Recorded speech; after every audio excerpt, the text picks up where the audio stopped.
Bismillahirrahmanirrahim. Assalamualaikum warahmatullahi wabarakatuh. Eh, Perkenalkan adik-adik sekalian, nama saya Novan Ariful Hamdan.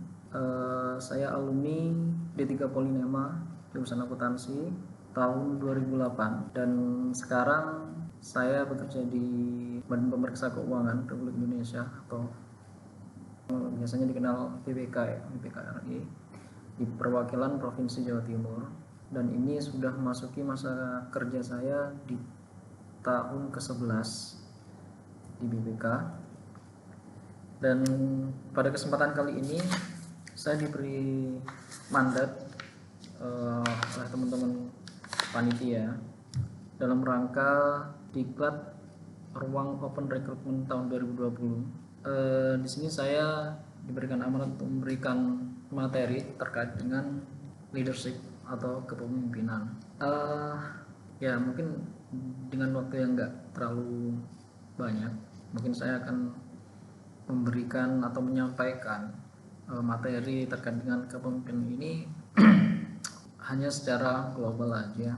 Maksudnya kalau terkait dengan arti kepemimpinan, jenis kepemimpinan atau gaya kepemimpinan itu saya nggak akan menjelaskan satu persatu mungkin ya, tapi di dalamnya mungkin nanti tetap saya akan bawa materi yang telah disiapkan oleh teman-teman panitia. Cuma nanti mungkin bisa menjadi masukan bagi adik-adik yang akan melakukan diklat ruang open recruitment termasuk dalam himpunan mahasiswa akuntansi ya. Terkait dengan kepemimpinan, ya kalau kita ketahui kepemimpinan itu kan semacam sebuah kemampuan atau skill yang dimiliki oleh seseorang untuk bisa mempengaruhi atau menyatukan ide-ide dari beberapa orang untuk mencapai suatu tujuan atau goals yang telah ditentukan oleh suatu organisasi tersebut. Dan saya yakin semua pribadi masing-masing ini memiliki jiwa pemimpin, tapi mungkin kalau jiwa pemimpin itu kan nggak perlu kita harus mempunyai jabatan, pangkat, dan lain-lain untuk menunjukkan bahwa kita adalah seorang pemimpin. Tapi saya yakin dalam diri kita masing-masing kita mempunyai jiwa kepemimpinan. Artinya tinggal bagaimana Anda atau adik-adik sekalian ini nanti ketika masuk dalam himpunan mahasiswa akuntansi bisa memberikan ide-ide, gagasan-gagasan, inovasi untuk selalu berkarya di dalam himpunan mahasiswa akuntansi dan membuat organisasi ini semakin jaya dan terus berinovasi lebih baik lagi. Untuk selanjutnya materi dari panitia ini saya juga sudah menjelaskan jenis kepemimpinannya, tapi kalau jenis materi yang ada di sini saya cuma ingin menyampaikan jenis-jenis kepemimpinan ini banyak. Jadi ada yang jenis kepemimpinan seperti yang bersifat demokratis, kepemimpinan yang otoriter, atau kepemimpinan yang mungkin situasional atau mungkin juga karismatik. Itu banyak jenis kepemimpinan. Cuma tinggal bagaimana ketika kita nanti berkecimpung dalam suatu organisasi, kita bisa memberikan dan menyampaikan ide-ide atau gagasan kita untuk bisa memberikan hal yang bersifat inovatif atau kreatif. Artinya dengan jumlah kegiatan yang selama ini kita miliki mungkin nggak perlu seperti itu, tapi ada semacam inovasi, modifikasi yang lebih baik lagi ke depannya, karena ke depan nanti tantangan adik-adik sekalian akan lebih berat, dan mungkin itu gimana caranya kita tetap bersaing secara sehat dan bisa membuat HMA ini menjadi lebih jaya atau lebih sukses. Diharapkan nanti ketika adik-adik sekalian menjadi anggota dari HMA, jiwa kepemimpinan itu bisa muncul. Jadi HMA juga bisa menjadi suatu mediasi bagi adik-adik sekalian ketika nanti bukan nanti aja ya, sekarang aja ketika kalian sekarang masih berada di bangku kuliah, dan juga nanti ketika sudah lulus dari kuliah kalian masuk ke dalam dunia kerja, kita dituntut untuk selalu menjadi seorang pemimpin bagi diri kita sendiri, yang pertama.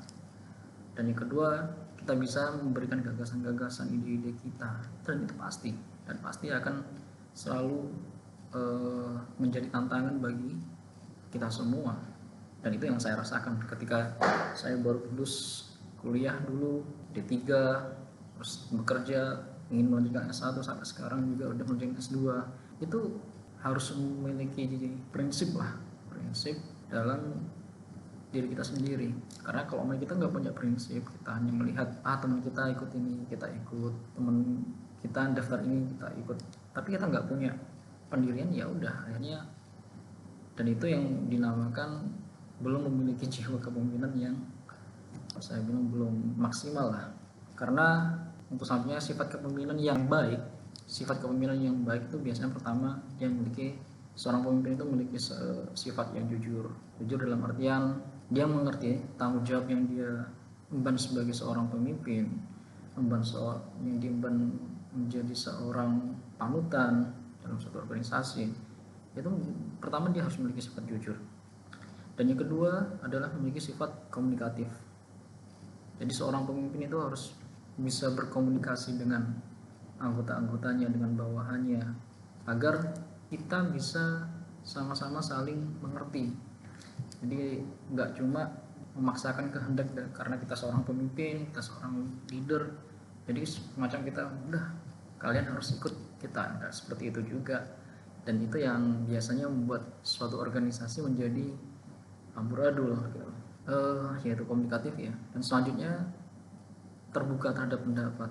Nah, terbuka terhadap pendapat ini artinya ketika kita dihadapkan pada suatu masalah dan kita membutuhkan masukan-masukan atau saran-saran, gagasan-gagasan, ide-ide dari anggota-anggota kita harus bisa menampung, kita tampung semua, baru kita filter, kita saring mana yang terbaik untuk memecahkan masalah yang kita hadapi bersama-sama itu, sehingga artinya kita nggak cuma berpihak pada satu atau dua orang aja, tapi kita bisa bersifat adil dalam artian terbuka terhadap semua pendapat, dan kembali pada kita sebagai seorang pemimpin, artinya bagaimana cara kita memfilter semua pendapat atau gagasan-gagasan yang masuk dan nanti kita sepakati bersama-sama gitu. Dan selanjutnya sifat kepemimpinan yang perlu dimiliki oleh seorang pemimpin, punya pendirian. Yang tadi ya, punya pendirian artinya seorang pemimpin itu harus punya pendirian, dia tegas, memiliki suatu sifat yang tegas ketika memutuskan suatu masalah, ketika menyelesaikan suatu masalah. Seorang pemimpin itu harus punya pendirian yang mumpuni lah.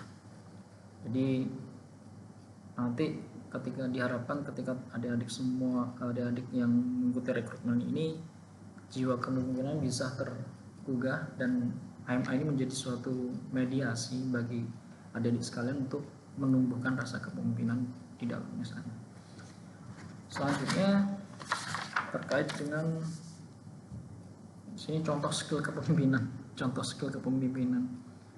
Kalau dari materi yang diberikan ini, contoh skill kepemimpinan ini banyak, ada 10 poin lah, tapi saya mungkin akan memilih. Yang pertama, seorang pemimpin itu harus bisa menginspirasi dan memotivasi.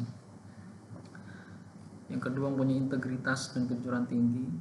Yang ketiga, bisa mempelajari dan menyelesaikan suatu masalah.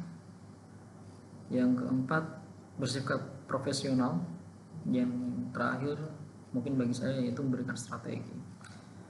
Seperti menginspirasi, saya coba hubungkan dengan pengalaman saya. Ini share aja ya, terkait dengan pengalaman saya ketika saya menjadi seorang auditor di BPK.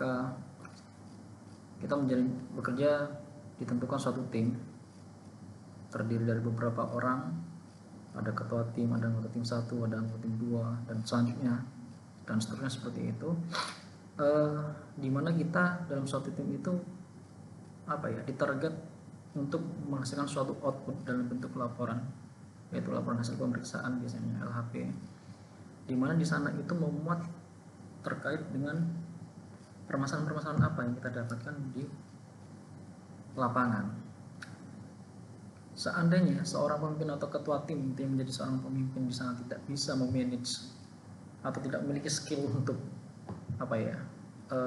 menyatukan pendapat atau gagasan atau memberikan tupoksi yang sesuai dengan kemampuan dari masing-masing anggota tim, saya yakin itu bakal sulit menghasilkan suatu output atau laporan yang diinginkan oleh stakeholder atau mungkin oleh pihak luar gitu. Karena kan kita harus bisa menghasilkan output itu yang tidak hanya memiliki kuantitas saja, tapi juga memiliki kualitas. Dalam artian ada semacam suatu perbaikan. Nah, artinya apa? Jadi contoh skill kepemimpinan yang tadi saya sebutkan sebelumnya itu saya anggap itu sebagai sifat yang mutlak yang harus dimiliki oleh seorang pemimpin. Menginspirasi dan motivasi, mempunyai integritas dan kejujuran tinggi, bisa mempelajari suatu masalah dan menyelesaikan suatu masalah, lalu memiliki komunikasi yang bagus dengan timnya, teamwork, dan juga terakhir yaitu bisa memberikan suatu strategi. Artinya ketika kita sudah mentok, nggak bisa menemukan, kita butuh plan B, plan C, dan plan jalan selanjutnya yang lainnya, ya kita harus bisa adaptif, harus bisa beradaptasi dengan situasi yang kita hadapi. Itu adalah suatu contoh skill kepemimpinan yang harus dimiliki oleh seorang pemimpin atau leader. Dan pada akhirnya tujuan kepemimpinan dalam suatu organisasi ini kalau dirangkum oleh teman-teman panitia ini hanya dua sebenarnya. Ketika adik-adik nanti mengikuti diklat ruang rekrutmen ini sebenarnya dua tujuannya, yaitu yang pertama, kepemimpinan ini sebagai sarana untuk mencapai tujuan, dalam artian itu tujuan dari organisasi tersebut, dan yang kedua yaitu bisa memotivasi orang lain. Artinya kenapa? Artinya apa?